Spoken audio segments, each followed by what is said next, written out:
In today's video, I'm going to teach you how to set up an RSS feed with make.com.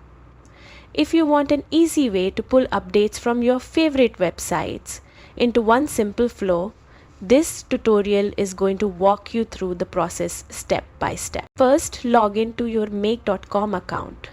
Once you're in, head over to the scenarios section. This is where all your automations live. Click Create a new scenario. Think of this as the blueprint for your RSS feed automation. When the blank canvas opens, click the plus icon at the top to add a module. In the search bar, type RSS and select it. From the list of options, choose Watch RSS Feed Items.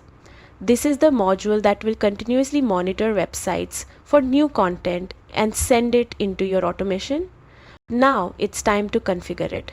You'll see a field where you can paste the RSS feed URL. This could be a blog, news site, or any feed enabled page. Paste the link carefully and make sure it's correct. Next, set how often you want make.com to check for new updates.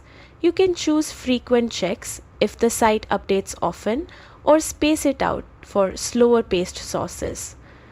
These settings are flexible, so you can always adjust them later. Once that's done, you're ready to save and run your scenario. From now on, make.com will automatically scan your RSS feeds and pull in new items as they appear, saving you the time and effort of checking sites manually. And that's it.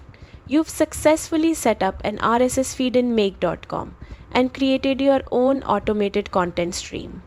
Enjoy the efficiency, stay organized, and keep exploring what's possible with make.com.